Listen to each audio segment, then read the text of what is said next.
Tickets are on sale now for HUNTSTOCK Midwest and HUNTSTOCK Northeast at www.huntstockevents.com. We've got a new ticketing platform, so get in there and get your tickets now at the cheapest that they'll be. There will be a price increase on January 1st and then another one on April 1st, but the final price is the same as it's always been. We're just offering a couple of new, cheaper levels, so we want to incentivize you guys to get your tickets early. Go on there and buy some tickets for your family, loved ones, or hunting buddies as a Christmas gift. And we've got two awesome events in store. The one out in Midwest, we're joined by the hunting public, which is awesome. What a great new partner they're going to be. And that event is, there's going to be a ton of new seminar speakers and guys from the Midwest. We'd love to see some of you guys from the Northeast go out to that event. We've got on-site camping, RV hookups, showers, and all of that stuff right there at Dodge County Fairgrounds. So, plan together a road trip with some buddies or your family and come see what that event is all about. But if you can't make it, totally understandable. And we hope to see you at HUNTSTOCK Northeast back at Wildwood Farm. So go to the website, HUNTSTOCKEvents.com, check out the dates, all the seminar speakers and stuff. We're still working on that. A bunch of new sponsors and partners coming in. We're going to have a great lineup of gear and hunting products. And in the Northeast, we'll be doing our third year of the film festival, HUNTSTOCK Film Festival, on Thursday night before HUNTSTOCK starts. We'd love to see you guys there as well. If anybody would like to volunteer for HUNTSTOCK this year, we've got great volunteer program. It's a good way to network with people and kind of get a behind-the-scenes look at HUNTSTOCK and help give back to this event that is re-energizing the Northeast community of hunters. So hope to see you guys on HUNTSTOCK this year. Now let's get into the podcast. All right, on this episode, I sit down with Griffin Buckwalter. Griffin is the photographer, videographer that I hired to follow me around this year and hopefully help me get a couple of great hunts on film, and we've done that already, and we've still got quite a bit of the season left to go. Griffin has a very interesting story. I mean, he's only 22 years old, but he fell in love with filming in the outdoors at an early age, got it set into his mind that that's what he wanted to do for a living.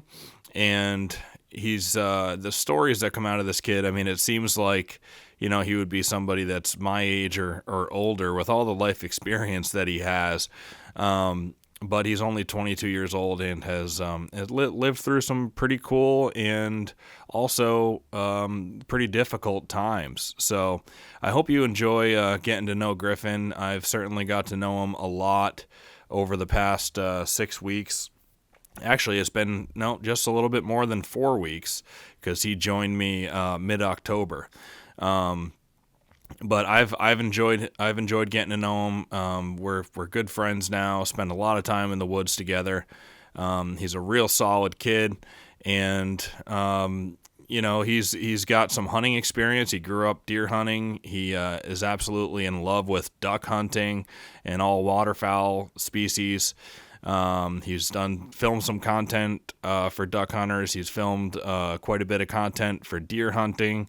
And he's done some fishing stuff too, which is another one of his loves. This is less of a, deer hunting strategy podcast and more of, I just want to introduce you guys to Griffin, let you get to know him a little bit better because you're going to be hearing from him, quite a bit more here.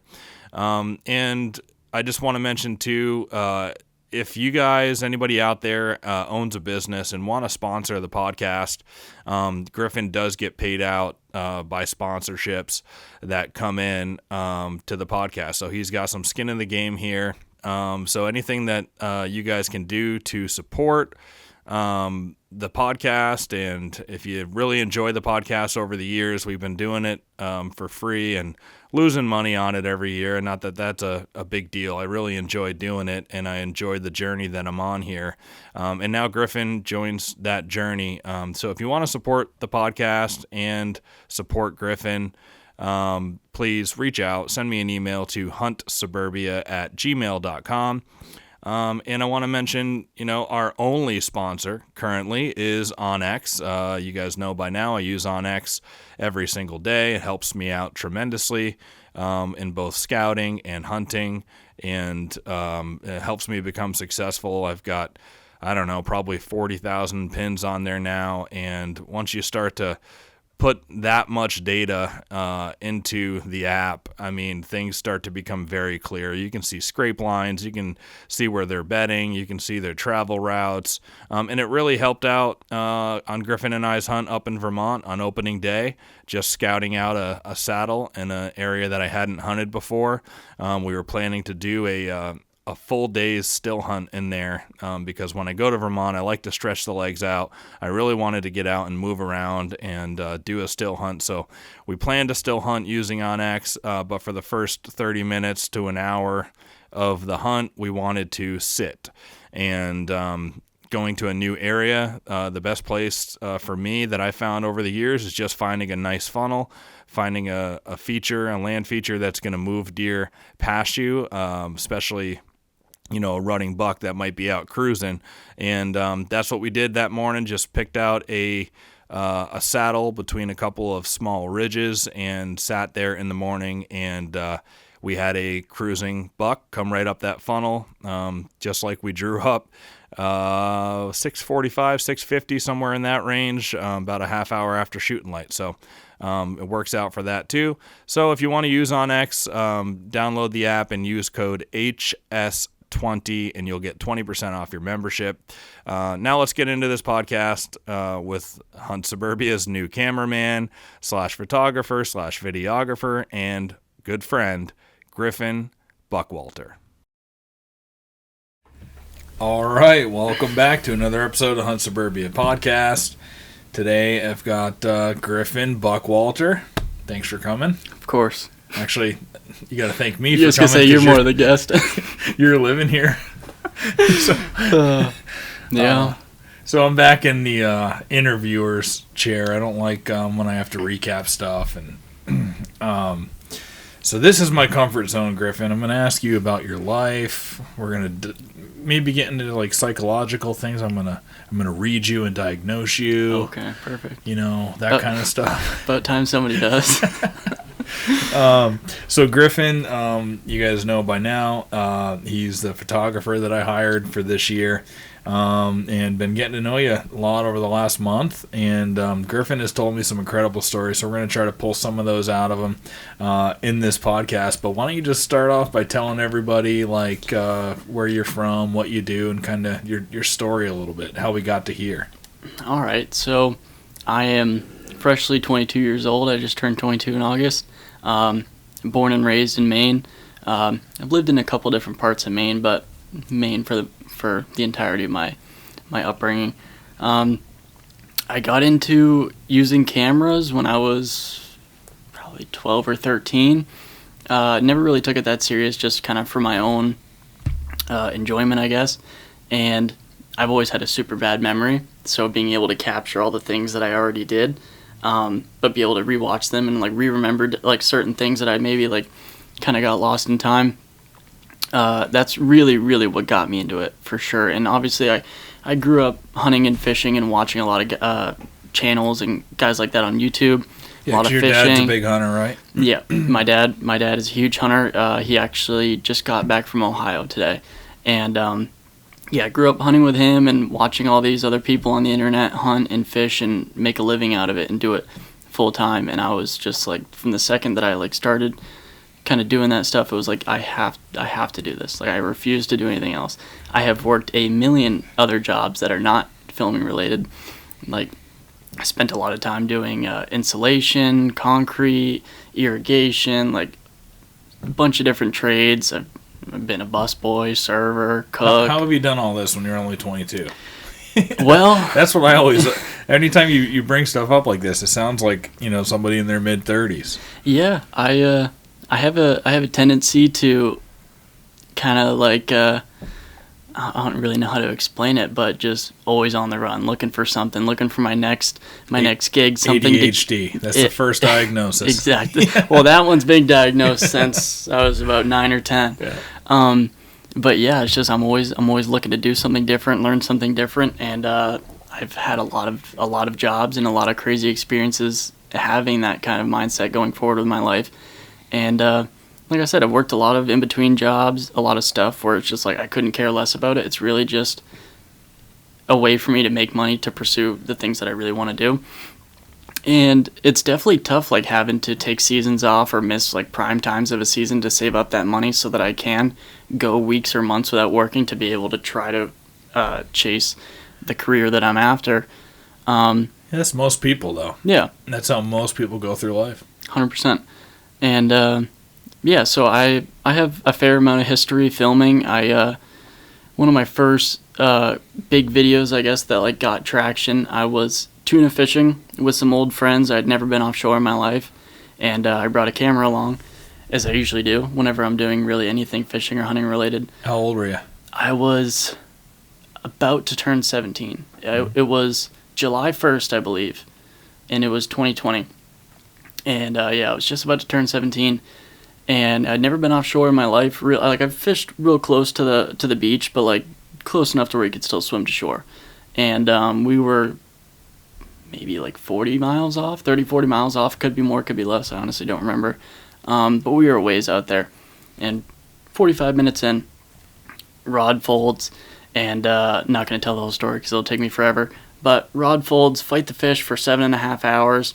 It drags us ridiculously long sideways at about 3 knots for probably 5 of those hours. Insane. And yeah, we end up landing the fish, getting it boat side, tried to put it in the lobster trap hauler, and we couldn't get it up into the boat, so we called another boat. One of the kids that I was fishing with, his father, came out and helped us get the fish back to the bank and weigh it.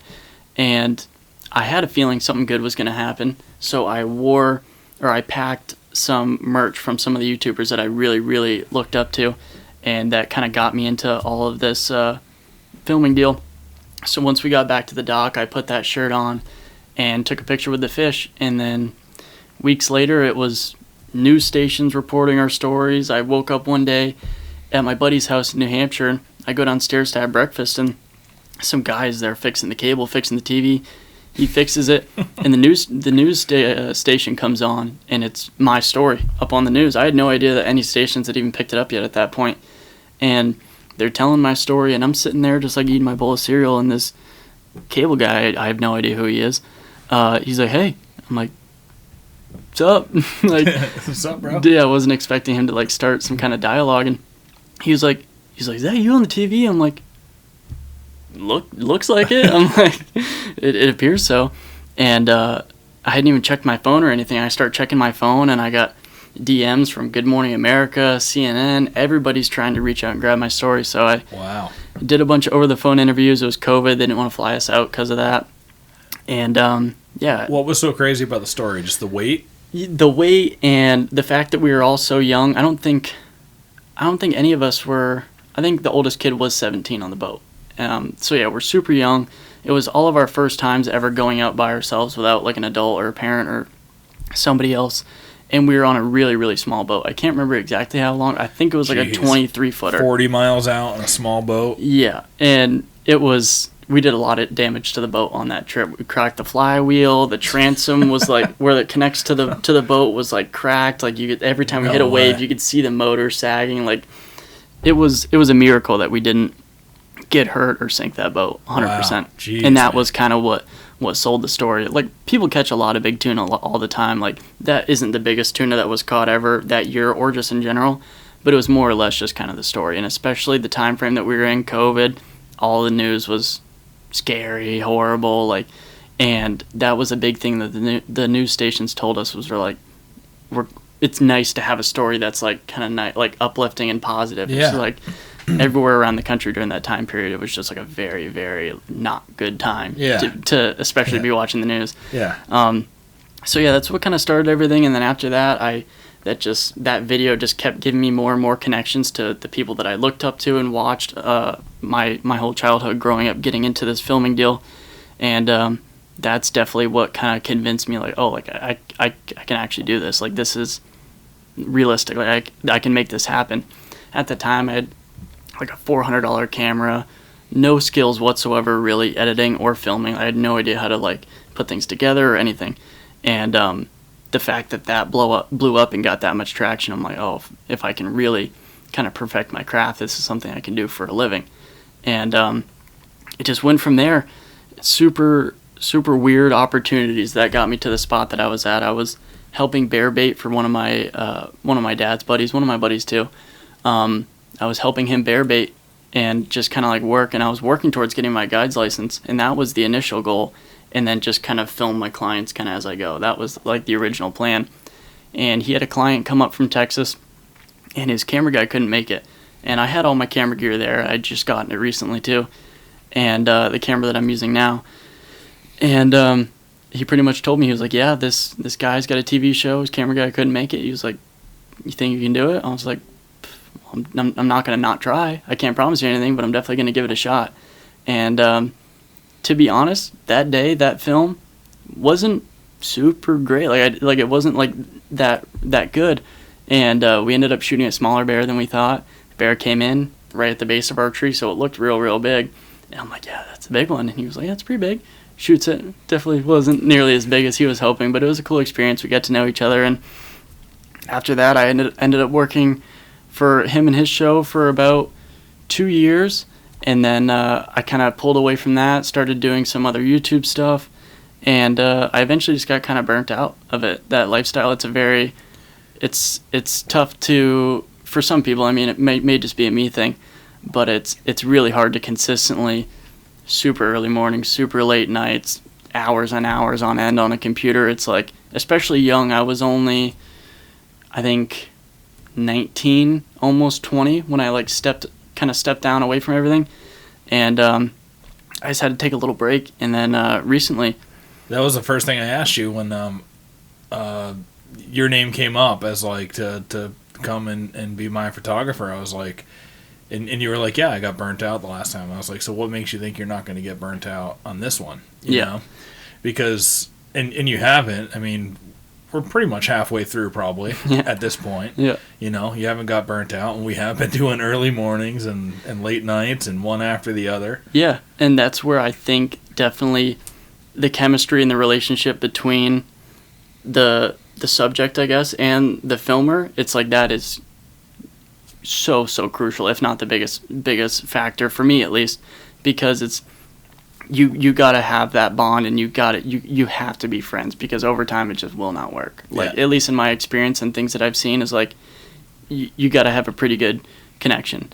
And I'd say we definitely clicked pretty quick and became buddies real fast. So that's super awesome, and I really couldn't ask for more. And that was kind of my mindset before I decided to like step back into it. Is I kind of told myself, I'm like, I'm not going to get back into it and kind of put myself in that mindset where I was not really loving my biggest passion. Between hunting and filming is like, I can't pick one. I love them both so much. I love being behind the gun and doing the things I love, but also I get just as much, as if not as much, satisfaction out of like that deer we killed together. When everything happened, like, it felt like I also had the bow in my hand. Yeah. Like, when he came through and you shot, I was like, and it's just like the whole rush and everything, like, I felt like we were like same level, like 100%. Oh yeah. And that, like, that's just super important to me. But yeah, I just, to backtrack a little bit, I've been out of the filming game for a while, and I was living a little nomad life up in Rangeley this summer.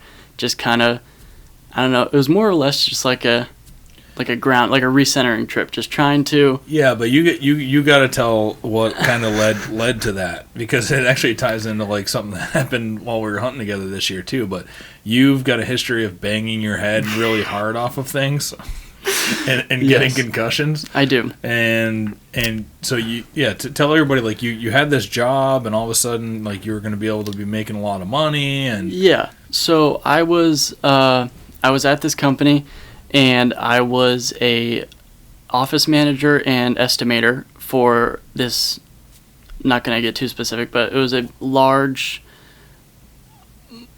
It's kind of like home room. It was a flooring company. I'll just put it at that. It was a very large flooring company, and I was doing really well there. I started off as a laborer, $18 an hour, and a bunch of people on my crew got fired. I stayed, and it got down to a point where it was just me and the foreman, and they had me doing a whole bunch of stuff that I really wasn't confident in, but I just kind of got thrown into it. And for me, that's the best way for me to learn is like, you can tell me 100 times, you can do all these different things, but it's just like, if I get thrown into it and I have to find it out on my feet as I go, that is the best way for me to learn. So I worked there as a laborer doing a lot of demolition, stuff like that. And then at some point, someone found out that I had history with cameras and computers and I knew how to do that type of stuff, and they offered me that office manager and estimator job. So I took that, and I was doing really, really well, and I was real close to finishing my training to where once I was finished my training, I would be making some really, really good money that I've never seen before. And obviously, like working in an office wasn't my favorite thing, and I struggled really, really hard all throughout high school and just anything kind of papers, numbers. Like I was meant to be in the woods with a camera in my hand, 100%. But for some reason, I took to this job really, really well, and I was learning it quickly. And yeah, in about like 2 or so weeks, week or so before finishing my training, I was with my girlfriend. We're driving down the road actually to go meet her parents for the first time. And we were in her mother's car because her truck was in the shop. And we're just driving down the road like every other day. And I'm looking at her and we're having a conversation. She's driving, right? Yeah, she's driving. I'm on the passenger side. We're in a little Subaru Outback. And we're just going down the road. And it's just for context, it's very, very lightly snowing. Nothing's accumulating on the road. But the night before, there was also snow. So there was a little bit of slush in the road. 99% of the time, it was completely fine. But we went over this little bridge, and there was this little tiny puddle, like that wide and like 1/4 inch deep. And we're just going along, and we're talking while we're going over the bridge. And as we're talking, you can just like, if you've ever felt it, you know exactly what I'm talking about. You can feel the car just kind of go like frictionless. Like it does, you can usually feel hydroplane. Exactly. And I feel that, and I just kind of look over at her. And usually, typically what you would see if you look over into the driver's seat is the edge of the road and the woods paralleling you. I looked over at her, and we're right behind her. I can see the road that we just came down. So we're spinning. And I'm just like, oh shit. I look over at her, and then I look over my shoulder. And I mean, it's hard to judge in those moments, and it's hard to recall, but like it felt like it was right there at the wall. Just the biggest, sturdiest telephone pole you've ever seen. And obviously, it was hard for me to judge where that pole was going to hit, but in my mind, that pole was coming right here, like right to me. So as we're spinning, I look at her, look back, see the pole, and just first instinct for me was just cover my head and my neck, because it was just like, that's really important. you need those things. And I figured there's going to be glass. I was just trying to cover myself as much as I could. And the next thing I remember is the car, we hit the pole, spin a couple more times in the road, and then we go off the road and we hit the rock wall. And jeez. I remember hitting the pole, and then like I opened my eyes, and then we hit the rock wall. The second impact was the rock wall. And I, just for a little bit of more context, I had already gotten a pretty severe concussion about 2 weeks prior. Yeah, which is also another great story. Yeah, it was, just to touch on that just for a second, so I don't get too off track.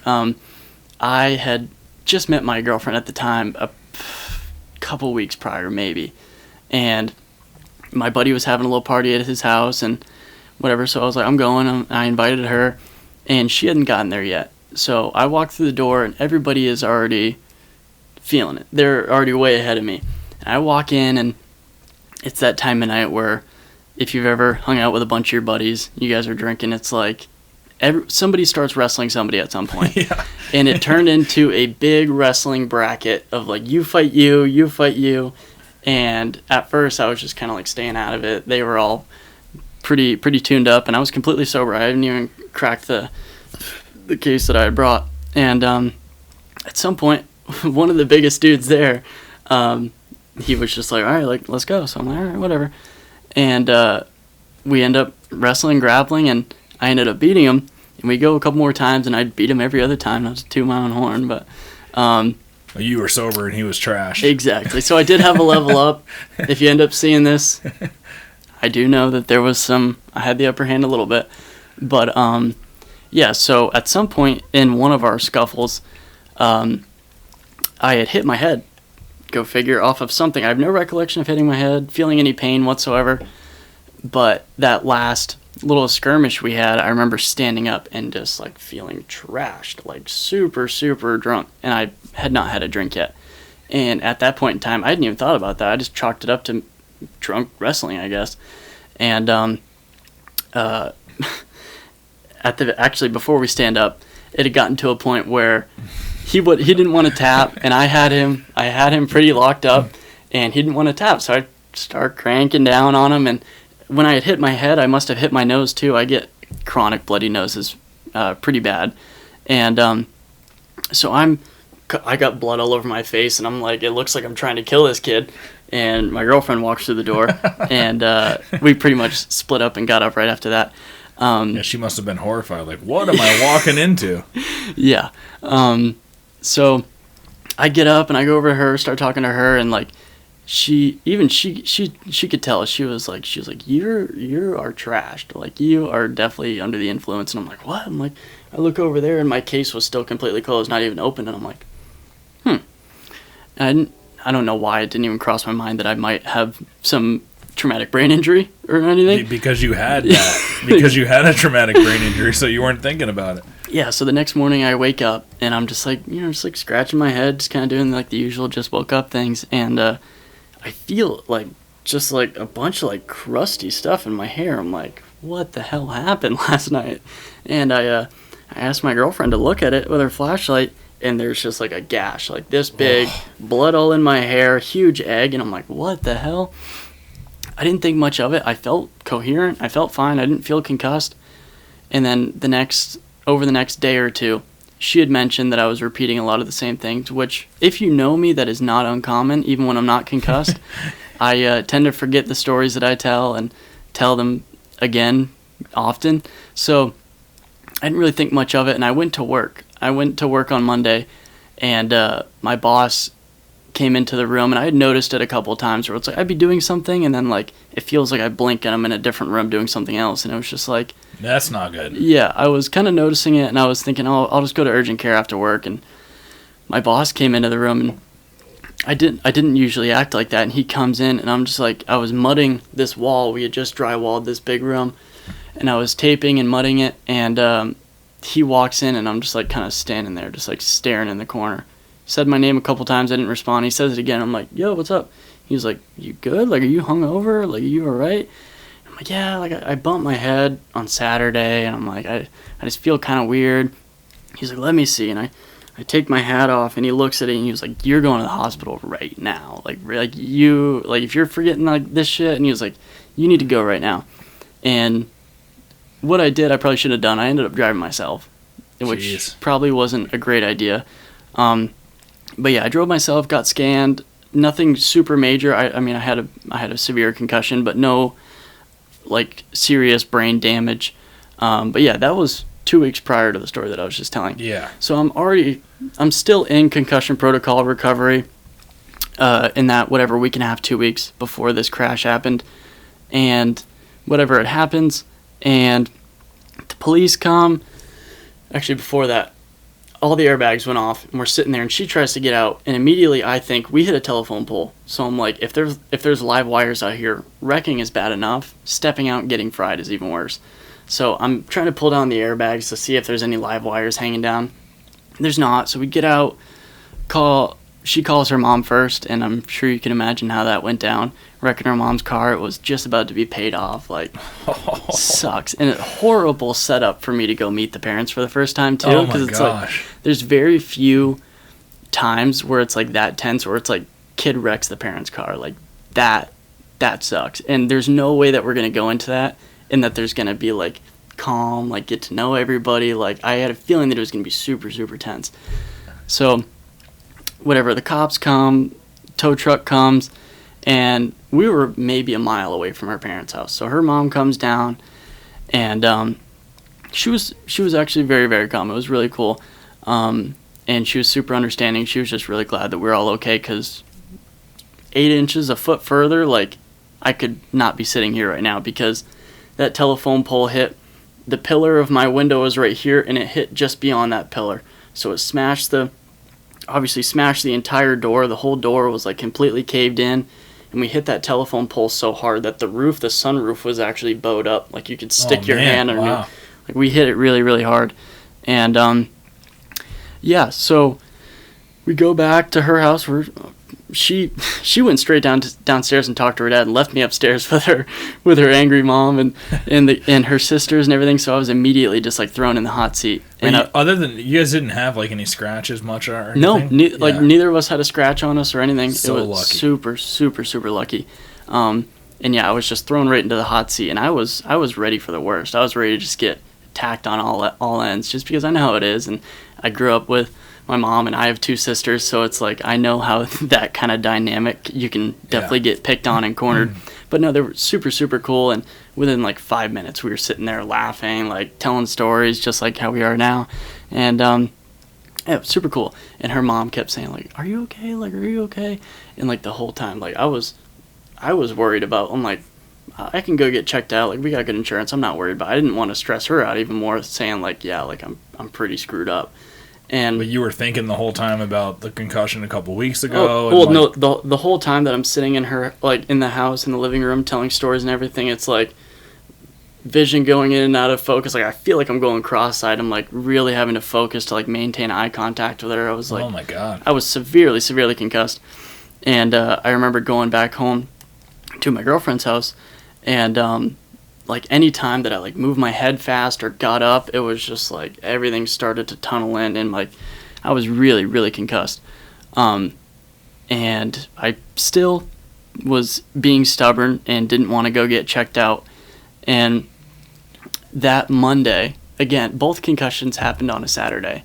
Sunday I felt very concussed still, felt very nauseous, whatever. And Monday tried to go back to work, but at this point I'm working in the office now. And I'm working this office job, and I go back in, I sit down on my computer, I open it up to do the same job that I've been doing for a month or so. You've been getting trained for. Yeah, and like they were telling me that I was learning super fast and like getting everything done and like doing really well, picking up to it very, very fast. So I knew what I was doing. When I sat down, I knew exactly what I had to do when I opened my computer. I sit down, nothing makes sense. Everything I'm looking at feels like I'm looking at it for the first time. It's just, I completely lost all knowledge, pretty much, of the job that I've been doing fluently for the last month plus. Crazy. And I don't blame them that much, but I ended up getting let go just because I was no longer of use. The position they hired me for, I completely had to relearn it from the ground up, and that was a very important position. You finding all the jobs, booking all the jobs, making the blueprints, telling people what products, what to use. Like, it was very pivotal to the business. So I ended up getting let go from that, and that was super hard to digest mentally, because I had never been in a position to have a job like that. And my entire life growing up, not only my view of like myself, what I'm capable of, but also just everyone around me like knew I hated school. I wasn't book smart, like all these other things. And I had finally gotten to a position where I could prove myself with something that I knew where I could be like of importance for those like topics. You got a break. Exactly. And I was just like this really sucks to have this opportunity right at my fingertips and then have it be taken by something that I have no control over. Me or the driver. There's no way, it doesn't matter who's driving, unless there was like Ken Block behind the wheel. He wouldn't have gotten out of that. Yeah. But like, R.I.P. Ken Block. But yeah, it was just super discouraging, and obviously being out of work, I couldn't afford rent anymore, and I pretty much just made this decision, and I'm sure other people have experienced this as well. It is, trying to find an affordable apartment is borderline impossible right now. The housing market is extremely I don't really know much about it, but it's high. It's hard to find cheap, affordable things. And So I made the decision to move up to Rangeley, northwestern Maine, right on pretty close to the border of Maine and New Hampshire. And I decided to move up there and live in my tent for the summer. Just tent out, sleep in my truck, do whatever, and just get a job in town and try to save up as much money as I can. And I knew growing up, I'd had so much experience being in the woods, knowing how to make fires and find my own food, knowing what I can and can't eat, like stuff like that. I knew 100% for a fact I could do it and that I wouldn't have too many issues. So that's what I did. I moved up to Rangeley with about $50 in my pocket and just enough gas to get there. And by the time I got to Rangeley, I had about a quarter tank in my truck, and that was pretty much it. I had some like canned goods and stuff that I could eat. That really didn't take much, but it was. But you had a fishing pole. That is true. I had a fly rod and a dream, and yeah, it was definitely a huge culture shock to what I'm used to. Granted, I grew up in the woods a lot. I spent a lot of time in the woods, but living in the woods is a completely different story. Remotely by yourself. 100%. And it's like the camping spots that I did pick, I intentionally was far away from people so that I didn't have my stuff messed with, and I just didn't love the thought of camping near people. I wanted to be really, really tucked away. And I think the reality hit the first night. It's because I was there cooking dinner. I had my girlfriend and the dog with me, and at first, in my mind, just kind of going up to it, and it's like when you're in that headspace of like this is a reality of like you go from living in a nice house, big TV, heat, all the food you could want, a shower, to now your living space is confined to pretty much just a tent. You know what I mean? Everything I owned was in my truck, and that's when it kind of hit me like this is my life now, or at least for the time being. And it was really tough, and it was really I don't know how to word it. It was very like mentally and emotionally taxing for sure. Having to go from having all these luxuries to pretty much starting at square one, like as rock bottom as it gets. And yeah, I met a lot of amazing people in Rangeley. I got a job really fast. I think I got a job within the first like 2 days of being there, and it only took that long because there were so many job opportunities. Rangeley, the population demographic there is for the most part older people. There's not a lot of young people that stay in Rangeley, like that live in Rangeley. Mm-hmm. So everybody was hiring, especially younger people. So I got a job at a local restaurant in town called Parkside in Maine. Awesome restaurant, awesome people. I had a lot of fun there, made a lot of awesome friends. So yeah, I would sleep in my tent, and I would come into town like a little hermit off the mountain. I would come out of my tent, and I'd drive into town. For the most part, I was working doubles every day, and I was working every day that I was available, that we were open. And I would work from whatever 9-10 in the morning to 9 to 10 o'clock at night, and then I would slip out of the restaurant, get in my truck, and drive back up the mountain, find my little spot. And that was a big part of that. Was pretty much my entire schedule for the first, I don't know, month or so that I was living there, maybe 2 months. And then I got a really awesome opportunity. My boss in town, he had a spot for me to stay, and I was able to have a roof, shower, all the things that I was desperately craving. Having to wash off in the river at 10:30 at night it'll humble you for sure and make you grateful for a lot of things that you didn't even think about. And like there was days where I ran out of food and I wasn't getting paid until this day, or it was like I had no money. And we were closed Tuesday, Wednesday, where it's like a lot of my meals I was getting from work in order just to try to save money and stuff like that. So I would really only eat at work, and at the end of the day I'd pack a huge to-go box, and that would be my meal for that night and then the next morning. And but there was definitely a number of days where it's like, all right, like I'm going on day 2, like I'm pretty hungry, hadn't eaten in a while, like where I'd go hike up into the mountains, and I'd catch a couple trout, and I would find some leaves, wrap them up, make a little stove out of some rocks, and I would cook fish right there. And that, like, I remember specifically there was one time where it's so funny to think about now, just like why I did this. But like, I had hiked up into that mountain and hadn't eaten in over a day, and I'm hiking around and I am just tattooing fish left and right. Probably caught 30 fish, and I sit there and it's like I got a headache. I'm so hungry, like I'm like weak, like I'm just like so burnt out, and I'm sitting there and I let go of a fish and I'm like, why am I not keeping these? Like I'm starving. I'm so hungry. And as soon as I was like, all right, I'm gonna catch the next fish I catch, I'm gonna cook it. I'm gonna eat it so I don't wither away up in this mountain. And I went probably another hour without catching fish. I've been catching 5 or 6 fish every single pool, just spanking them the entire day. Yep. And now that I'm like, all right, I need to feed myself. Yep. Dry spell.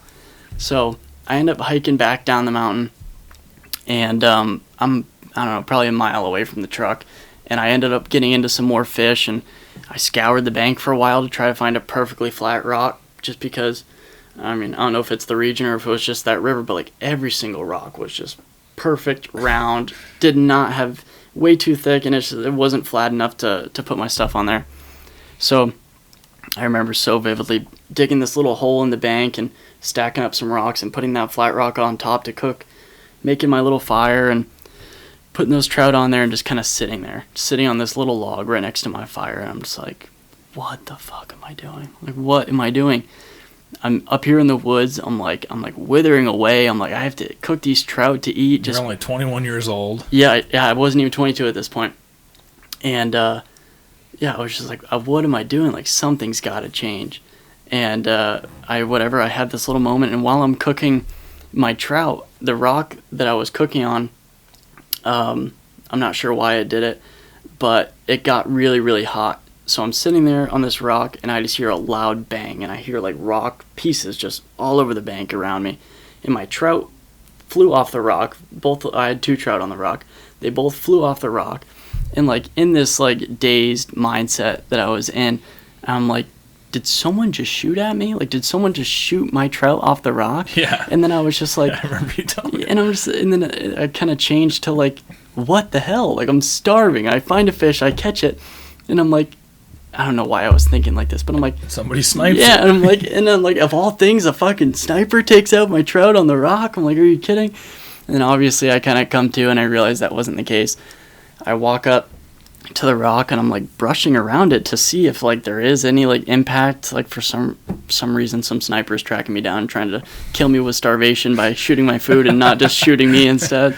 But yeah, I walk up to the rock, I'm brushing it off, and as I'm doing it, it pops again.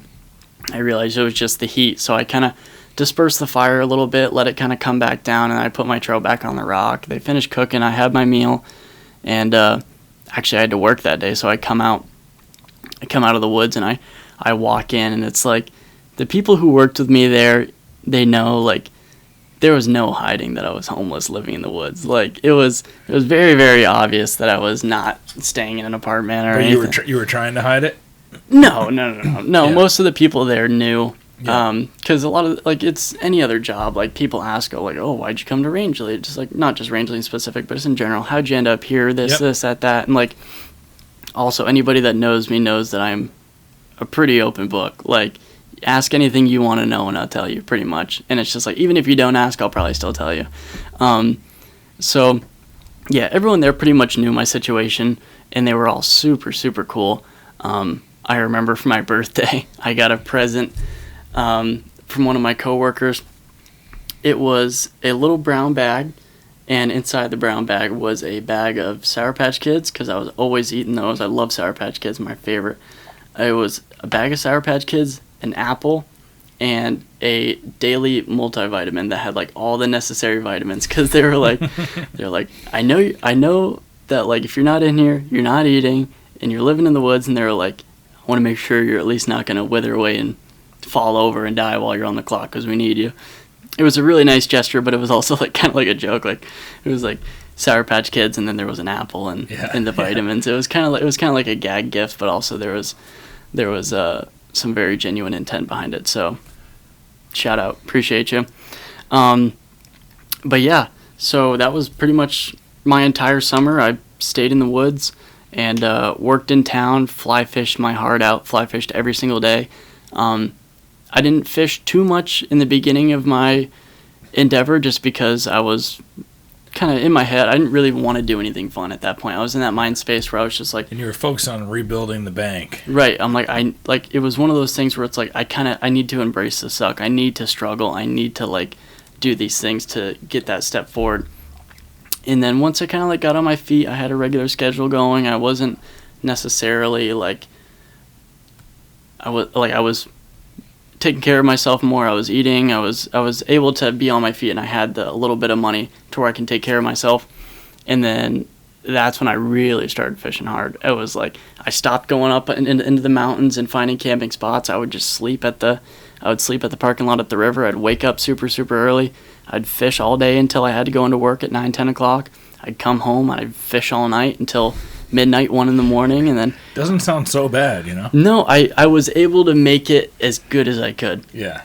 And we've talked about it, too. Like, you're going to look back on those days. 100%. And that's definitely what kept me going, too, is, like, when I would get in these moments where I'm like, fuck this, fuck that, like, this sucks, like, I'm living in the woods. Like, there'd be days where it's, like, whether I was sleeping... Like, mostly it would happen when I would sleep in my truck, and it's the middle of summer, so I'd have my windows cracked, and I would wake up, like, bugs in my truck. Like, I'd wake up with, like, shit crawling all over me, and it would just be like, what am I doing, bro? Like, what am I doing? Like, and that was a super huge factor that kind of got me to get out of that little mental rut that I was in. But yeah, it was definitely a learning experience, and every single moment that I got into where I was just like, oh my God, this is horrible. I knew that on my deathbed, or when I'm like 60, 70 years old, I knew that I would give up anything to be 21, living in the woods, yes, in one of my favorite places in the world, fly fishing every day. And I'm like, that's what kept me going. It's like, I know that it sucks right now, but 30, 40, 50, 60 years down the road, I'm like, I would give up anything to be in that position right now, even though it's sleeping in the tent, all these other things that would go on. Like, I remember waking up in my tent, my air mattress floating, my phone is completely underwater, and all of my clothes are soaked, everything's soaked, and having to wake up and go to work in an hour. Like, stuff like that was just, like, super, super discouraging, but it's just, like, I know not only the stories that I'll get out of this, but it's just, like, the memories and everything. Like, I would give anything to go back at any point. Yeah, those are the things that last in life, is, like, whatever the hardest weather that you've been in and the biggest struggles that you've been in, that's what you always look back on after it's over. It's like, that was... incredible. Yeah, and helped shape me as who I am. Exactly. Those are extremely important, like, defining, like, character building moments. And I knew kind of going into it, it's like, sure, I could have stayed where I was living and just racked up debt, or I could have found somewhere super cheap or couch surfed. You definitely didn't need to be homeless. I'm sure you could have lived at your house with your parents. Right. But that's also a thing that I like to do is in those moments, I know myself well enough that if I throw myself into something extremely difficult and extremely not only difficult physically but like mentally and everything, if I know if I can throw myself into that hard situation out of your comfort zone, exactly, I will grow way faster and learn way faster and do everything that I want to do at a much higher rate, because I'll have that drive of like, I need to get out of here, I need to change, I need, like, because sometimes comfortability can kind of make you a little, it'll slow your pace down a little bit, at least for me. I'm not speaking for everybody, but me, I need to kind of have that some sort of a struggle to keep myself driving along. So yeah, I totally could have stayed at a buddy's house or stayed at my parents' house or done whatever, but it was just like, I've always kind of had this like pipe dream of wanting to like live a hermit, little nomad life for a little bit. Never want to do it full time, just because it is extremely difficult. Yeah. But it was like, it was the last week in May, and I'm like, the weather's nice, it's a great place to be, it's a beautiful place, and I'm like, I was looking all around the map. Rangeley wasn't my first guess, but I'm like, if I'm going to be living in the woods, if I'm going to be homeless, I want it to be a place where it's like, no matter what, I can unzip my tent, and I'm like, this place is fucking beautiful, and that's Rangeley. If you've never been to Rangeley, highly recommend it. Awesome people, and it's just a gorgeous place to be. So that's how I ended up there. And that's where you and I want to go track a deer. Griffin's been telling me this story. I've been getting to know him, and he's like, hey, if we're going to go to Maine to track, I know this area because I lived there for 200 days, and it's way off the beaten path, and you even saw some nice bucks and stuff. I did, yeah. And so that would be something special, for me, too, with you, is to go up there and get a buck. 100%. And, yeah, I'm really looking forward to that. I hope we can make that happen. But about 3 weeks before the end of my endeavor in Rangeley, I had gotten a text from one of our now mutual buddies, and he was just kind of saying how he wants to hire a camera guy, like this, that, wants to get into it. I don't want to interrupt you because your story is incredible, but I'll give the viewers, it was CJ McMahon, who I interviewed in the podcast like maybe 5 episodes ago. Mm-hmm. He got a nice buck in Maine. I interviewed him. CJ and I were talking with each other after the podcast. A lot of coincidences between CJ and I already. Mm-hmm. CJ was hunting the same swamp that I started hunting when I started in Massachusetts. We hunted the same areas. He shot some nice deer in there. There was a lot of coincidences with CJ and I, but he even mentioned on the podcast like he was going to start a YouTube channel. He does really well in his day job. He owns a business. He's set financially. He wanted to start making more time for him to go out and hunt and build a YouTube channel. And he and I were having conversations about this, and he's sending me updates. I just hired a guy. He's great. He's a great videographer. He was sending me the first stuff that you guys put together, the episode and the photos you were taking and stuff. And I was just like, dude, CJ, you got to help me find a cameraman like that, because I had been having conversations with my wife about it, for Hunt Suburbia to go to next, step up a little bit, get to the next level. I always kind of ostracize Hunt Suburbia and focus more on HUNTSTOCK when it comes to finding a way for it to actually pay for itself. And Hunt Suburbia never has. I do it for the love of it. Mm-hmm. But I know if I focus enough time on it that I would be able to have it pay for itself. And the next step was to hire somebody to help me with that, who's way better at filming and photography and stuff than I am, and with my iPhone. So anyways. Yes. So that is kind of how everything started.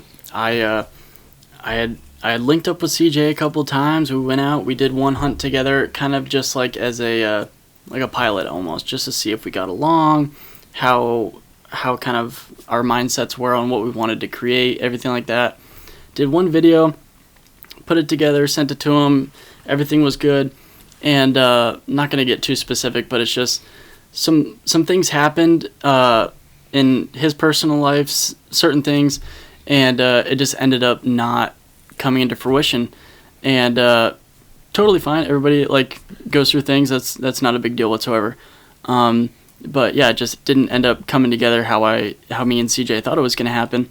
Had you left Rangeley to move back into the area because you were going to be working with CJ? Yeah, so you quit your job there. Yeah, so I quit my job up in Rangeley. I came down to Maine, or I came down to Scarborough, where I've been living at for a long time, and I was just kind of getting settled and trying to get my feet in place and get ready for this new job. Chapter. Exactly.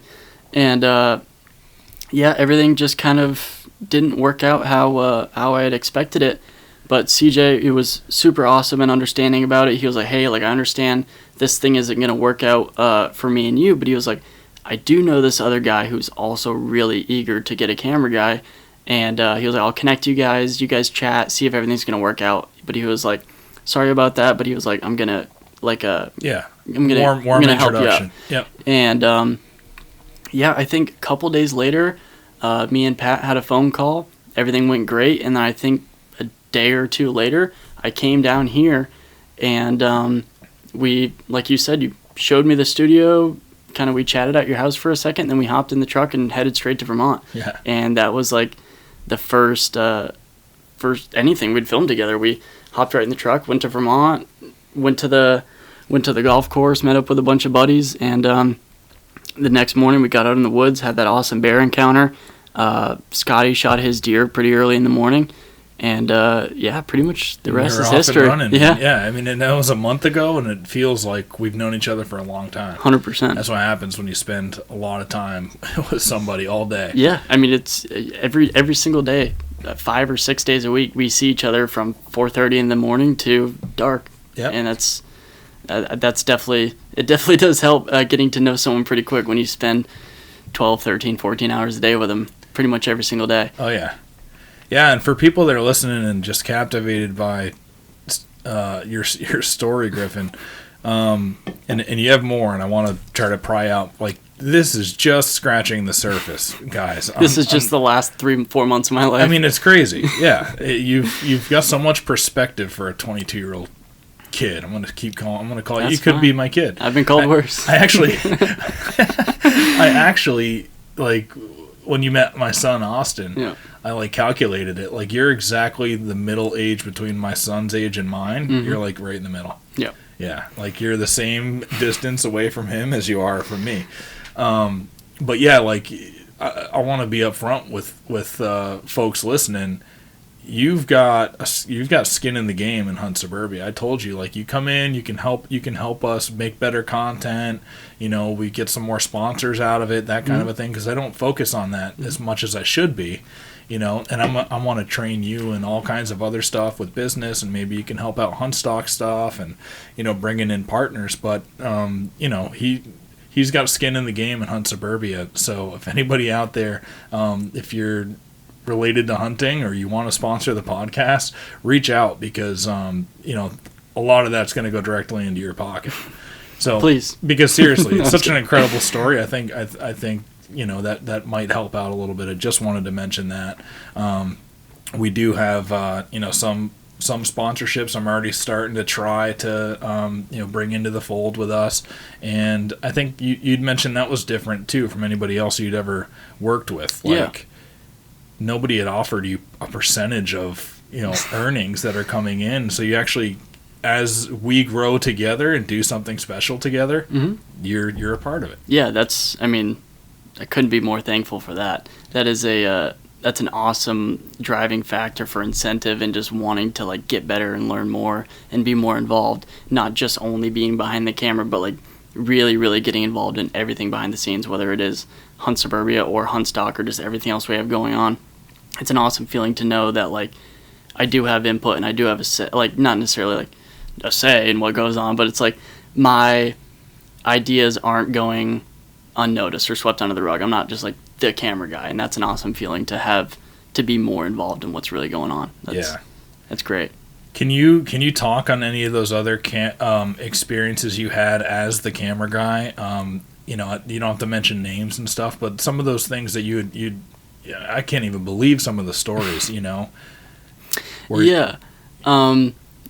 like you said, I'm definitely not going to get too specific or anything, but I remember, like, it was a big... I legitimately can't believe people treat other people this way. Yeah, it's, the hunting industry can be ruthless depending on who you work for, and it's, whether it's YouTube or cable TV, like, there's a lot of different personalities out there, and there's a lot of different people you're going to meet, and not all of them are as awesome and super sick as Mr. Patrick Guyette here, aka King Richard. But I've worked for a couple guys who were just like, it seemed to be a problem just to get tagged in pictures that I was taking or any content that I was putting out. Like, I was like, hey, like I'm looking around at other people who are doing the same stuff as me, and it's like they're like almost like really like promoting their camera guy, tagging them and everything, saying like really like kind of mentioning them in a lot, and it's just like that would be kind of cool to get a little bit of recognition for the things that I'm doing. And it's just like I remember like having to pry and ask to just get tagged in simple things, and it's just like there's been a lot of circumstances where it's just been like I'm trying to put in input, say we're trying to kill a deer and things aren't working, or we're duck hunting and things aren't working out, and it's like, oh, maybe we do this, maybe we go over here, and it's just there's been a couple instances where I've gotten kind of like the, hey, like, shut up, you're the camera guy, you're here to film, you're not here to hunt. If you're here to hunt, you be in front of the camera type of deal. And where it's just like growing up as a hunter and having a lot of knowledge in the fields that I was working in, it's like it's almost like torture not being able to put in input, you know what I mean? Because like whenever you're hunting with other people, buddies, or anything else, it's like if someone can't figure something out and you've also been doing this for a long time, it's like almost you don't even think twice about it to say, hey, maybe go try to sit that ridge or sit that field edge, do that. And it's definitely discouraging when you're not only a camera guy but a hunter, and having that be just like shot down in a vicious way, just being like, hey, like shut the hell up, that's not your job. Your job is to hit record, not to put in input. And that's, like I said, discouraging, and there's a reason I'm not working for those guys anymore. Yeah, and I'd always heard, camera guy and the hunter, and camera guy's not even, what is the term you would like to be referred to as? Well, photographer, videographer. I don't think of camera guy as derogatory, really. I know guess. some people just do. Because I mean that is my sole purpose. My sole job is being the guy with the camera. So I feel like cameraman's pretty fitting. I definitely don't take offense to that. And I've definitely been called worse. But yeah, no, I'm extremely grateful for the environment that I'm in, and all the things you've done to help me kind of get settled and get ready here. Like obviously, like letting me live in the podcast studio, that's pretty epic. I'm definitely excited that I don't have to have any more front seat sleeps or any more tenting trips, especially not around here. We had one front seat sleep though. Yeah, that was definitely more enjoyable. Than my previous experiences. That was good. We were hunting far away from home, and we were gonna hunt the evening that night, and then the full day the next day. So we camped out there, and we just ended up listening to like spooky podcasts, paranormal. That's another thing. Like we're both into that kind of stuff. I love looking into it. Exactly. That was the night that got me hooked on the Bridgewater Triangle and the puck wedgies. That was the night that like planted that seed in my head, and almost every single night I'll sit here and I'll listen to spooky podcasts, whether it's about that or Bigfoot or anything else going on. That's one thing that we want to try to do too, is stay overnight in the middle of the Hockomock Swamp at some point. It's on the list. There's a lot of stuff on the list, but that's one thing we might. I don't know if we'll do it this year, but maybe next year. Stay overnight, hunt, and maybe see some spooky stuff at night. I hope so. For those that don't know, the Bridgewater Triangle, look it up. Look it up. A lot of crazy stuff. But our favorite's puck wedgies. Yeah, puck wedgies are pretty epic. I'd love to meet one. But yeah, no, I mean this is a super awesome gig, super awesome experience, and I'm super grateful for it. And like I said, I have had less enjoyable experiences in the past, but this is epic. Yeah, I mean, I was talking to a few people who had people filming them before and hunting, and I was just, calling them and asking questions. What can I expect? What's going to be different? How is it going to change, the hunting? And just trying to walk through that stuff with a few different people, and they were just like, look, I'm not going to lie to you, most cameramen and the hunters, they end up getting into a big fight at one point, and then it's over. And I was just like, I can't remember the last time I got in a big fight with anybody. Me either. I can get along with people, super easy. I was like, I just don't see that happening. The other things he was saying, getting your processes down and figuring out how to climb together and who's hanging what and who's taking what down. And I mean, we hardly have to communicate about any of that stuff. It's like, especially now, it's just we've got all of those processes down perfect. 100%. I can't remember the last time that, like, usually we're walking into the woods. We don't really, unless we're doing some type of segment or you want to touch on something, usually we just walk into the woods dead silent. I put all my things at the base of the tree that you got to hang when you're up there the first time.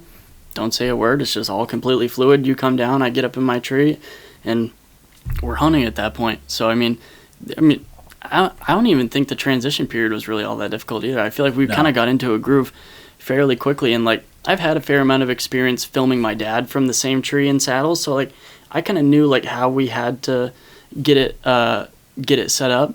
But I mean, yeah, I feel like we kind of fell into place rather quickly, definitely more than in the past. My favorite process is between you and me. Oh God, it's when we're walking in. We get to a point where. I know we're crossing a major deer trail or going to be walking pretty close to a run that could have deer on it, and I'm like, all right, time to get some doe pee. And Griffin poured doe pee into a spray bottle, which is awesome. We get a lot more use out of it. But that whole process, tell people about what that process is. You don't even have to. It's kind of tucked into your pocket back here, where you'd have to take your backpack off. Yeah. So now at this point, I just pull it out for you. I give it to you. You spray your boots. I'm holding the cap because you're holding on to the bottle. I pull the cap off because you're holding, your other hand's got the camera. Right. I pull the cap off. You spray. You kind of force it back into the cap so that you only need one hand for the whole thing. Yeah. Yeah. Then it goes to me. I do it and I slide it back in. It's just like a really simple thing, but like we're on the same page there. Yeah, it's kind of like an unspoken ritual. It's like we get to a certain point, like you said, and then you just kind of turn around and look, and I just turn my bag. Yep. Like you said, you take it out, I do my thing, you do your thing, and then I hold the bottle. You put the cap back on, and then I turn and you put the bottle back. Yeah, just a little small thing, but I enjoy that. Yeah, because it's like we never talked about that, but the first time it didn't go like that, and the next time I was like, we're gonna change this. Exactly. It's just one little small thing, but if every part of like our process is smooth like that, then the hunt is, we don't have to worry about anything during the hunt. Yeah, and definitely I think we have awesome chemistry in the tree too. It's like there will be times where either one of us or both of us is looking off somewhere or looking at our phone. We hear a stick break and we're immediately just like look at each other, or it's just like we immediately look at where it came from, and then I'll peek down and you're looking up to make sure that I'm looking, or I'm looking down to make sure that you're looking. Yeah. And everything, it's just been super, super great so far. I really have no complaints. Everything is just like super fluid, and we're really on the same page for a lot of stuff. So it makes it a lot easier to do that. We don't have to talk a whole lot in the tree. It's really, really nice. Yeah, it's awesome. Can you talk at all about that experience?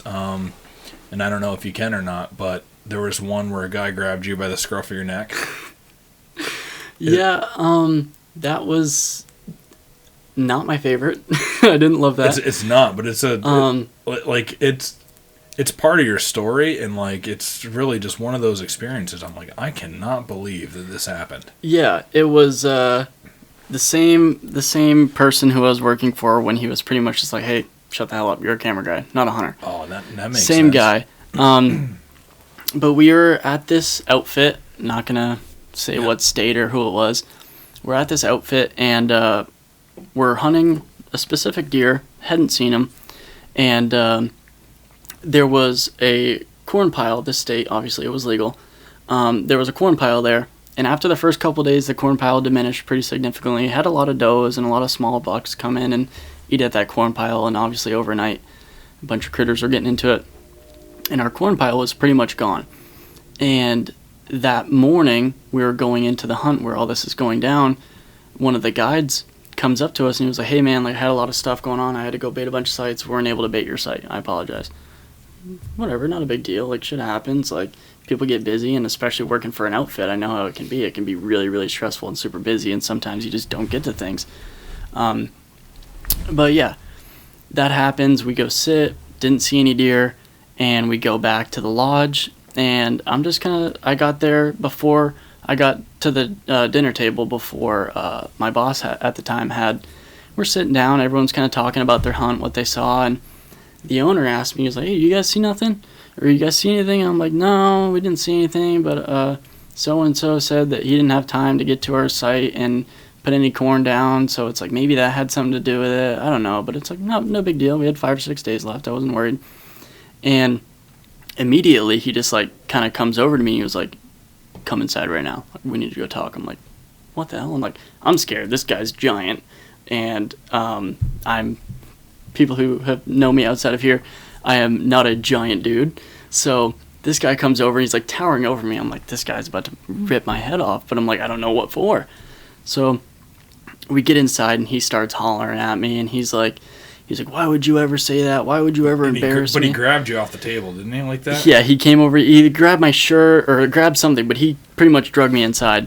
And he was like, why would you say that in front of clients? Why would you say that? I'm like, say what? I'm like, your own employee didn't do his job. He didn't bait our sites, and it's like, not to say that we should have precedence over other paying clients, but it's like, we're there to film a TV show and like, really try to put on. And I'm like, yeah, we didn't get our site baited. And he's just hollering, screaming at me, like saying that I'm embarrassing him, doing this, doing that. And I'm like, I don't even know what to think. I never would have thought in a million years that someone would get this mad about their own employee doing something. And I figured with the employee telling that to me, that it wasn't a secret. That the owner knew that he didn't get to that site. That's what I figured, is that this was common knowledge. And I was just kind of saying, well, we didn't have any corn down, and maybe why we didn't see anything. And he was very, very, very mad. And pretty much... And couldn't like everybody at the tables to see? It was we were standing right behind a sliding glass door just inside. Yeah. So, and everybody... was, like, yelling. Yeah, everybody was out on the porch eating, and everybody could see us, and I'm kind of glancing out there at everyone. Was like, what the fuck is going on? And he screamed for a little while longer, and it pretty much got to a point where he was like, if you ever say anything like that again, he was like, I'll spin your head clean off. And I'm like, all right, dude, like, we done here? like, can I go back outside, finish my dinner? I'm like, yeah.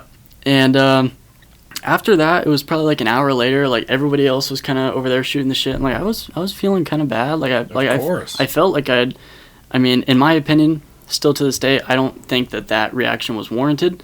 But it's like I can almost somewhat kind of see from his perspective, not that he was right, but that he felt kind of outed or embarrassed that one of his clients didn't have bait, which is like kind of like, you know, like one of the what you're paying the for. bare minimums. Yeah, it's like you should at least have corn on there, even if you're not seeing deer for that location and that type of hunting. But yeah, after like an hour or so, I was kind of like sitting in the corner, like sad puppy dog, like tail tucked, just eating my dinner. And he comes over and he does end up apologizing, saying, hey, I didn't mean to rip into you that bad. I'm like, it's all right, it's whatever, under the bridge. And the rest of our week was fine. Like, I had no more issues with him, and it was whatever. But it's just a very, very different situation than I'm used to being in. And so that was definitely a pivotal moment for me. And that was kind of like I don't want to be in positions like this anymore that make me dislike my biggest passion. Yeah. And that's kind of ties back to how I was feeling before I linked up with CJ or you. It's like, I'm not getting back into this unless I'm 100% confident that this is something and someone that I will enjoy spending 99% of my time around. It's like, I see you more than I see anybody. And it's like, if we can't get along, that it's just like, it's a downhill slope for sure. Yeah. And I pretty much told myself, like I just said, like, I'm not getting back into it unless I'm confident that it'll go well. And didn't you also, at the end of after all that ended up happening, you know, the guy thought you were just undermining him there. Yeah. But then later he found out that the guy was purposefully not baiting your site because he wanted the buck that you guys wanted? Yes, that is kind of what we got down to, and that was like all the information that we had. That was more than likely, if not exactly, what was going on. There was a tree stand a little bit away from where we were going, and that buck had been using that corridor more, and it seemed like he was trying to keep that site kind of barren and have that buck over there so that we wouldn't kill it, so that he could get in there and hunt it after we were gone. Because that circumstance isn't common, but a lot of outfitters do allow their guides a weekend or whatever to go hunt during the season, and that was, I guess, his weekend. So yeah, super shady, super sketchy. What a wild world, man. And there's so much of that. Like, I'm so oblivious to how the hunting industry works, like, because I just stay in my own lane and, you know, building HUNTSTOCK and doing this the way that I want to do it, you know, and I try to keep all of that stuff at an arm's length, but there's probably just so much of that going on, and yeah, I don't know, man. It disheartens me sometimes to think about it. Yeah, I noticed that more on the cable TV side of things. I would comfortably say everyone that I've worked for on the YouTube or just other TikTok, social media type of platforms, they're all pretty cool people, pretty genuine, very similar to how they are on camera, off camera. But yeah, a lot of the really high, like, entitlement or just very bitter people I met were through cable TV. Yeah. 100%. And it's a totally different world. Doing things the old school way. Yeah, it was, definitely a way different type of filming as well. It was more kind of like old, like, Bone Collector DVD type of deal, and not like the newer, like, high-paced, kind of more, like kind of more angled towards like shorter attention span, like very quick cuts, a lot of stuff going on. On the YouTube side of things, those guys, in my experience, have been a lot more laid back and relaxed and cool and willing to teach and do stuff like that. But a lot of the older people that I've worked for in that TV scene are a lot more very rugged, cut and dry, and not super entertaining, or really like the outside bond really wasn't there as much as like it is here or any of the other YouTube people that I've worked for. What was the Argentinian dude's name who carried the machete? Pepe. Ah, we got to tell the story. We got to tell your story with Pepe, because this might have been the first story you told me when we were in the first day we met driving to Vermont, and we got on the subject of horses somehow, and you were just like, I'm terrified of horses, and it went into so. Lay the scene out for everybody. You're down in Argentina. Yes. Filming what? A duck show? Yeah, we were down there for a 7-day duck hunt, and we show up, and first couple of days are super awesome. The lodge was cool. The people were cool. Everything was super awesome. They had like maids that were living in this lodge, like a bell in every room. If you wanted anything, you hit a bell. One of them comes in, and through broken English or Google Translate, you can get across what you want, and within 10 minutes it's at the door or in your lap if it's not already in the house. And that was super cool and super new, and definitely not something I'm used to. But yeah, the first hunts go super cool, super like how they were supposed to go. Shoot a lot of ducks. We'd go out in the morning, we'd shoot like 150 ducks, come back, have lunch, go out, shoot like another 100 something. And obviously, we can't eat that many ducks, so we'd eat the ones that we could. We'd put them in little burlap, like potato sacks, and we'd drive into the local village, and we would give away our ducks to the people.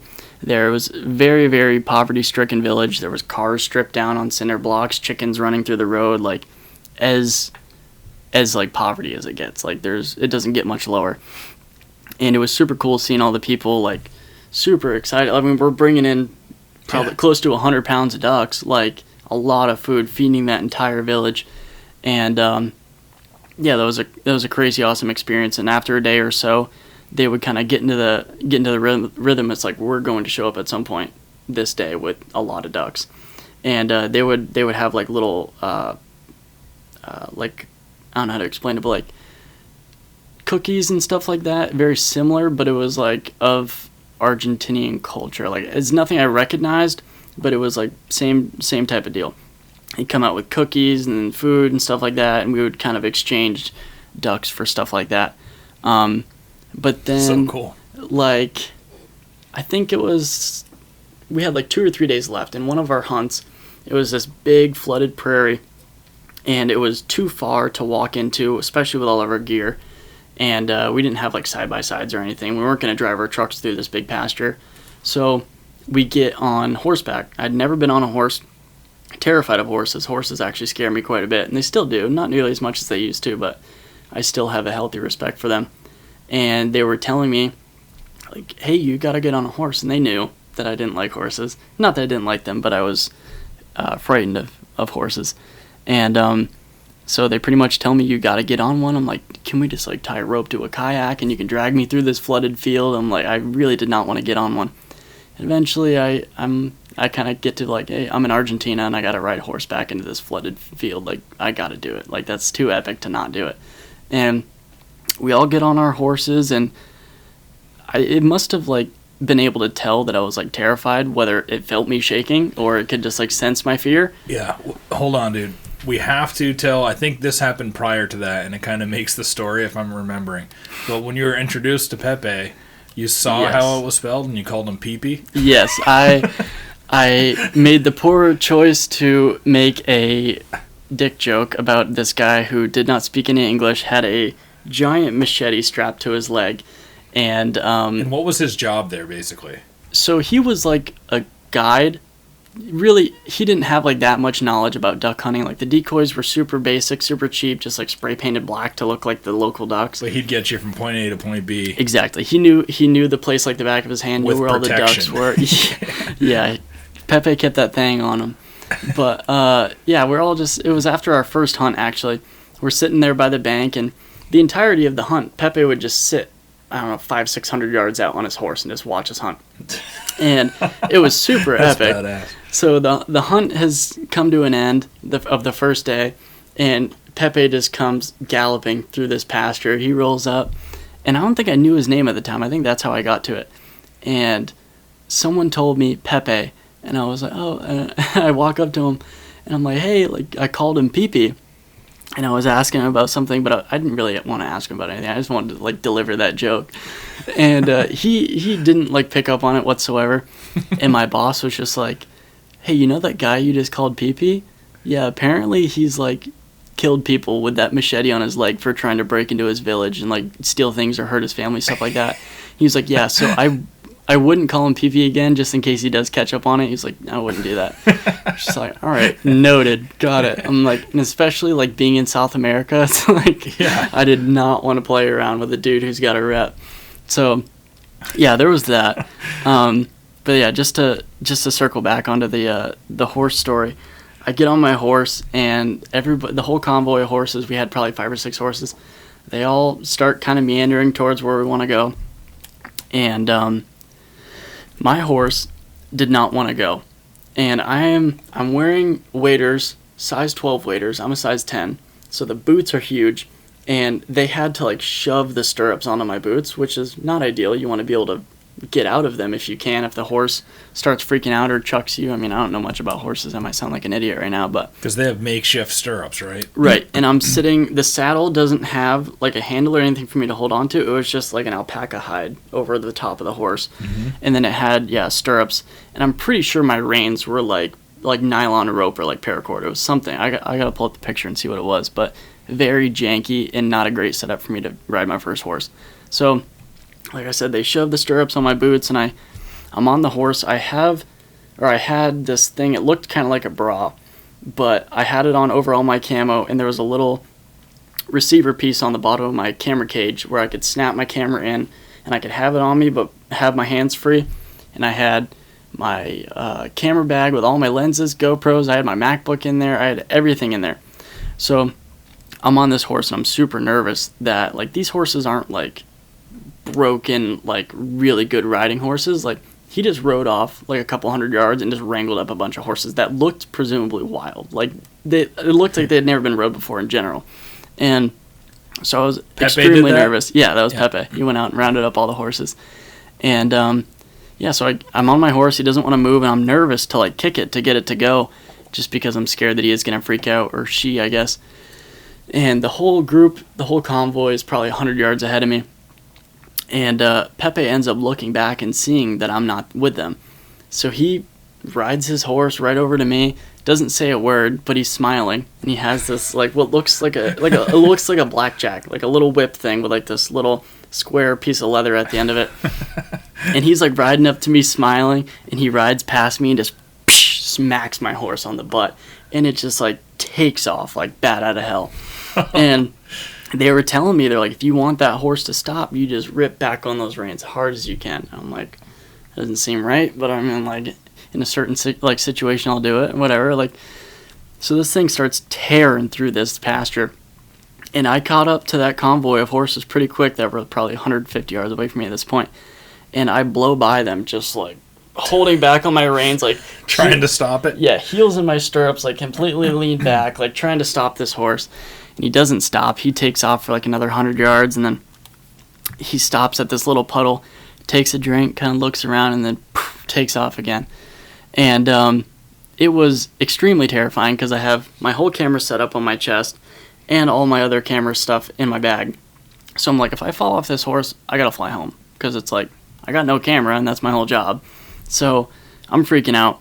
And this horse ends up coming to a stop. And it was like a flooded pasture, right? So like you'd be falling into water. Right. So yeah, it's got probably, I don't know, 10 inches to a foot of water in it. Yeah. And it's muddy, and not ideal place to get dumped off a horse, especially with all of my camera gear. So the horse kind of calms down, comes to a stop, and I'm able to control it and kind of link back up with the convoy. And we have our hunt. We kill a stupid amount of ducks. It was an awesome hunt. And then on the way back, I was kind of nervous to get back on that horse again, but I get on it, and it's like this horse was like testing me to like see if I was like worthy of riding this horse. So when I got back on it in the afternoon to go back home, or to go back to where our trucks were parked, this horse listened to everything I told it to do. It was perfect. And I remember doing a couple passes by my convoy of horses, just like, oh yeah, like I'm getting the hang of it now. Like, Pepe! Hey!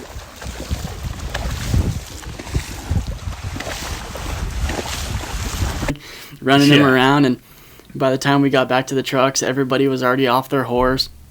Most of the horses were already back in the other pasture where they had gotten wrangled up from.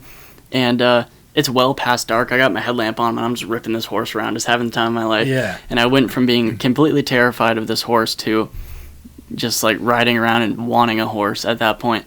And it kind of ties back to what I was saying earlier about like things that I'm super scared of. Like, they could have sat there and taught me for an hour and a half about how to ride a horse and do all that things, but like the story wouldn't have been nearly as cool. And I feel like I learned a lot quicker thinking, holy shit, I'm about to lose my job and get really hurt falling off this horse in the middle of South America, where it's like the lodge that we were staying at was like 2 or 3 hours outside of Buenos Aires, where we flew into, and there was nothing around within at least an hour and a half, 2 hours, hospital, like literally nothing. It was just all these little tiny villages around this giant lodge that we were in. So I knew that I was like, if I did get severely injured, like it's gonna be a while till sheets for you. Yeah, exactly. So yeah, but also, like I was saying, being in that situation, it was like way more fun than being taught how to ride a horse or 100%. like anything else. That was like, I'll never forget that. So that was really, really awesome. Pepe is a legend. Pepe is the man. Pepe is super, super cool. Do you have any other Pepe stories that you didn't tell me? Like anything you can think from him that was, like, did he stay at the lodge with you guys? No. He lived in that village. He lived in the village. If I remember correctly. He was just hired by the lodge. Yes. Yeah. So, yeah, he didn't spend that much time with us, but also he didn't speak any English except for maybe like a broken yes or a broken no. So he didn't really speak that much. He was always just kind of like the ominous shadow 600 yards away on his stallion. That. He would just sit there. I got a couple pictures actually of guys holding up ducks, and you can just see Pepe way off in the distance. Dude, you gotta send me one, so I'll put it over. It was super, super epic. I wish I had more Pepe stories, but yeah, like I said, he wasn't much of a talker. He's not a man of many words. No. He's a man of action. Exactly. But he was great. He knew that place like the back of his hand. He knew where all the birds were. And yeah, he was a great guide to have out there. But yeah, he wasn't a big talker. Don't have many more Pepe stories, but he was a really cool guy. That's super cool. Well, what else do you want to tell people before we wrap it up on this one? And guys, you're probably going to hear a lot more from Griffin, especially during the season where we're hunting so hard we barely get a day. The only time we get a day to do stuff like this is if I have to do some hunt stock work and we take the day off. So, quite a few podcasts might just be Griffin and I. Absolutely. But yeah, do you have anything else you wanna bring up? Well, I mean, the list goes on and on about. I mean, we could be here for the next 10 hours, but I mean, I don't know. Is there any other stories that you've heard that you think should be on here, or maybe save some for the next one? Or, well, I mean, there is more about Argentina. Yeah, a lot of the Argentina stories cannot be publicly documented. I think I need to put a bell in here though for you. That would be awesome. Maybe a mate or two. Patrick, get me an energy drink, Patrick. Oh man. Yeah, I don't know. I mean, if there's anything else that you think is missing from this one, or if you want to save some stuff for the next one. Yeah, no, I think we're good. We're an hour and 20 in. I probably got to get back to the kids here in a second. We got 3 long days of hunting coming up, so we got some more prep to do tonight and stuff. Absolutely. Too. But yeah, man, you have honestly you have an incredible story. Your character is awesome. I can tell it was shaped by, you grew up really fast. Somehow you grew up really fast. You went from high school.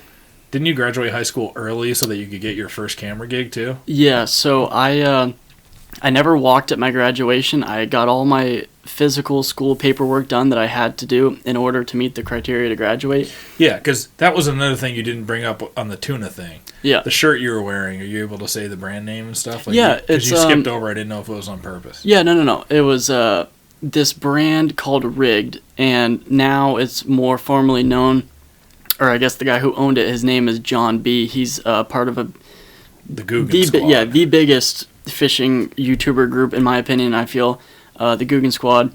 He is a very big part of that company, and I was wearing one of his old discontinued merch lines, and that's what I figured too would also kind of give me a little bit more reach. It's just like, oh, like, he's been a fan. Like, you can't buy that stuff anymore. You were thinking way ahead, just in case we catch a huge fish or something happens. Right. I want to be able to grab this person's attention because I'd love to film for them sometime. Exactly, and that was literally the thought process behind it. I'm like, I mean, it seemed kind of weird and like superstitious, but it's like sometimes I just have this gut feeling where it's just like something good is going to happen, and I need to be able to capitalize on it, and that's exactly what happened. It's like something really crazy did happen. The video blew up. I was wearing everything happened how I wanted it to, and that's pretty much one of the biggest reasons why I'm here right now. Yeah, is that's what kind of propelled me into like the mindset of like I can actually do this. Because it was eventually that company said, "Yeah, why don't you come and film for us?" Yeah, you were still in high school at the time. Yep. So I remember him calling me, him saying, "Hey, like, we want some help this summer. We want an extra camera guy around. What can you do? Like when can you be here?" I'm like, well, it was my senior year. It was, I think he called me like May, like middle of May in 2020. And he was like, "Hey, like, I need you here June 3rd. And I'm like, shit, that's my graduation day. Like, how am I going to walk the stage and drive all the way up to where I had to go and do this? So, I mean, my parents were reluctant.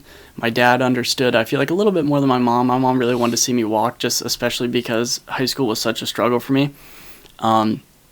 So she was a little disappointed at first, but then she kind of came around and was like, this has been my goal since I was like this tall, like, is to be able to be in the hunting industry, whether I'm in front or behind the camera.